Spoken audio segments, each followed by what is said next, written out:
یہ ہدایت ہے صرف ان کے لیے جو بچنا چاہتے ہیں.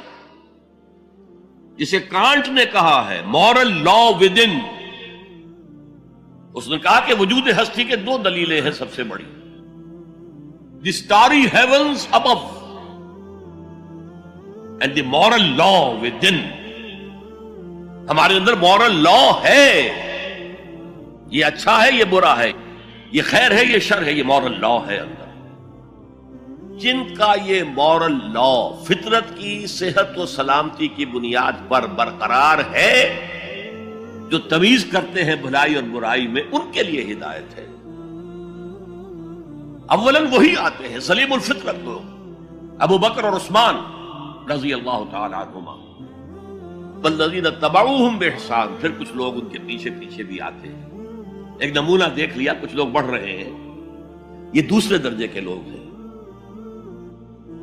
قرآن مجید میں درجہ بندی بیان کی گئی ہے. السابقون الاولون من المہاجرین والانصار والذین اتبعوہم بإحسان رضی اللہ عنہم ورضوا عنہ. تو یہ سابقون الاولون جو ہیں وہ سلیم الفطرت، وہ سلیم العقل انسان ہیں جو ان چیزوں تک پہنچ چکے ہیں، البتہ ابھی یقین کی دولت جو ہے حاصل نہیں. اور یہی نقشہ کھینچا گیا ہے حضور کا، وَوَجَدَكَ ضَالًّا فَهَدَىٰ. ضال کا ترجمہ جو ہے گمراہ بھی کر دیا جاتا ہے. ضال اسے بھی کہتے ہیں کہ کوئی شخص کسی کے عشق میں دیوانہ ہو جائے. اور ضال وہ بھی ہے جو ابھی حق کی تلاش میں سرگرداں ہے. تو جو غور و فکر غار حرا میں ہو رہا تھا، حدیث میں آتا ہے تحنسو یتحنسو فی، جا کر آپ وہاں عبادت کرتے تھے. تو وہ عبادت کیا تھی؟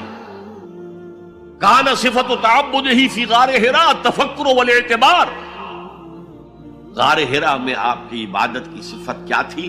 غور و فکر کہ کائنات کیا ہے. وہی جو سے فلسفی، جن کوسچن سے فلسفی گریپل کر رہا ہوتا ہے، دو ہاتھ کر رہا ہوتا ہے، وہی حضور اس سارے فکر کے مراحل سے گزرے ہیں اور قریب پہنچ گئے ہیں. تو دروازے پر دستک دی ہے، دروازہ کھلا ہے. وَوَجَدَكَ ضَالًّا فَهَدَىٰ. پردے اٹھا دیے اور ہدایت دے. اچھا، یہ تو آپ کے سامنے تعلق جو ہے ایمان کا عقل و فطرت کے ساتھ میں سمجھتا ہوں کہ کسی نہ کسی درجے میں واضح ہو. اب میں آپ کو اس کا سنتھسس بتاتا ہوں. یہ عقل و فطرت جو ہے اللہ کو پہچاننا کلیتاً فطرت پر مبنی ہے. انسان کی فطرت میں، اس کی روح میں اللہ کی معرفت، اللہ کی محبت موجود ہے. اس پر ظہور کے پردے پڑ گئے ہیں، تم ادھر متوجہ ہی نہیں ہوتے. تم نے کبھی اپنے قلب کی گہرائیوں میں اتر کر دیکھا ہی نہیں. تم تو باہر کی دنیا میں مگن ہو، مادی دنیا میں لگے ہوئے. کچھ تو بقول شاہ ولی اللہ وہ حیوانیت کی سطح پر آ جاتے ہیں بیچارے. صبح سے شام تک کی کمر توڑ دینے والی محنت کے بعد بھی ان کی بنیادی ضرورتیں زندگی کی پوری نہیں ہوتی. وہ کیا کسی سے لو لگائیں گے، کیا خدا کو یاد کریں گے. کاد الفقر ان یکون کفرا. یہ فقر اور احتیاج اور مفلسی تو انسان کو کفر تک پہنچا دیتا ہے. حضور کی حدیث. تو تم ادھر متوجہ ہو، ہماری طرف متوجہ نہیں ہوتے. حضرت ابراہیم کا قول کیا تھا؟ انی وجہت وجہی للذی فطر السماوات والارض حنیفا وما انا من المشرکین. اور یہ نماز کا افتتاح بھی ہے. انی وجہت وجہی، میں نے اپنا رخ سیدھا کر لیا ہے اللہ کی طرف، حنیف یکسو ہو کر. دائیں بائیں کوئی میری توجہ نہیں جا رہی. یہ ہے در حقیقت اس عبادت کا تقاضا، جو کہ شکر کا لازمی نتیجہ. اب اس کا سنتھیسس دیکھیے. میں نے کہا کہ سب سے پہلے ایمان باللہ وہ کلیتاً فطرت پر ہے. اسی لیے کانٹ نے یہ ثابت کیا، ایک کریٹیک آف پیور ریزن اس کی کتاب، جس نے ہنگامہ پیدا کر دیا تھا پورے یورپ میں۔ اس وقت تک کرسچینٹی ڈومیننٹ تھی اور مذہب ایک اہم عنصر تھا انسانی زندگی کا۔ اس نے کہا اللہ کے وجود کے لیے جتنے منطقی دلیلیں دی گئی ہیں سب غلط ہیں، میں سب کو کاٹ کر دکھاتا ہوں۔ جیسے ہم کہتے ہیں لوہے کو لوہا کاٹتا ہے، منطق نے منطق کو کاٹ دیا۔ There is no logical reason to prove the existence of God.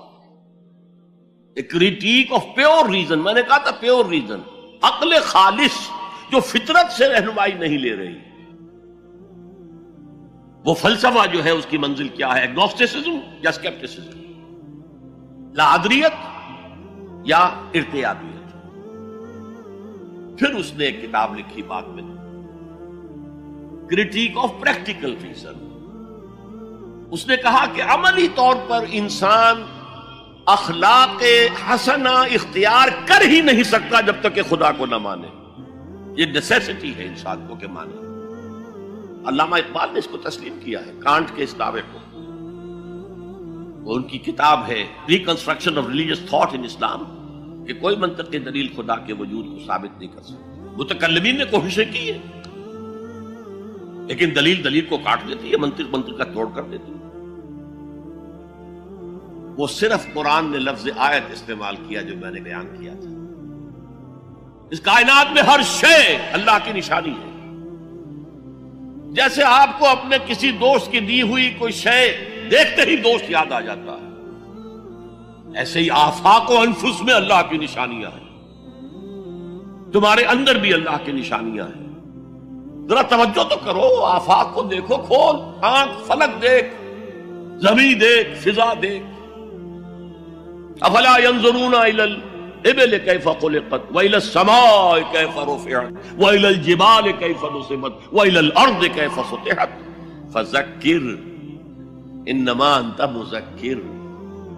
کیا یہ دیکھتے نہیں، غور نہیں کرتے اونٹ کو کیسے پیدا کیا گیا، کتنا اپنے ماحول کے ساتھ مناسبت رکھتا ہے، 7 دن نہ کچھ کھانے کو ملے نہ پینے کو ملے، اسے کوئی پرواہ نہیں۔ اس صحرا لقدق صحرا کا جہاز، وہ دیکھتے نہیں آسمان کیسے بلند کر دیا گیا، دیکھتے نہیں پہاڑ کیسے گاڑ دیے گئے، دیکھتے نہیں زمین کیسے پھیلا دی گئی۔ اے نبی آپ یاد دہانی کرائیے، یہ نشانیوں کی طرف متوجہ کر دیجئے۔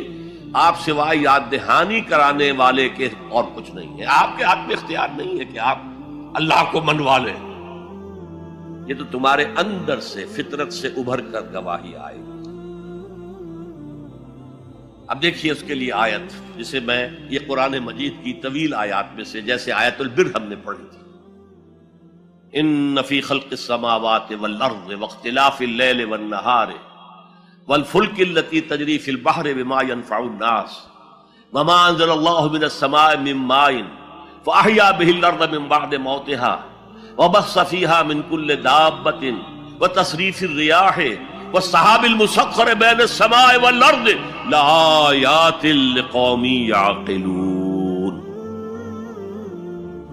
یقیناً آسمان اور زمین کی تخلیق میں، رات اور دن کے الٹ پھیر میں، اس کشتی یا جہاز میں کہ جو ایسا سامان لے کر چل رہی ہوتی ہے جو لوگوں کو نفع پہنچاتی ہے، اور وہ جو اللہ نے آسمان میں سے پانی اتارا اور اس سے زمین کو اس کی موت کے بعد زندہ کر دیا اور زمین میں پھیلا دی ہر طرح کے جاندار، اور یہ ہواؤں کا چلنا اور یہ بادل جو مسخر ہیں زمین و آسمان کے مابین، ان میں سے ہر ایک نشانی ہے، پہچانو۔ کیا مطلب؟ تم نے کسی مصور کی تصویر دیکھی، تعریف تصویر کی کرتے ہو یا مصور کی کرتے ہو؟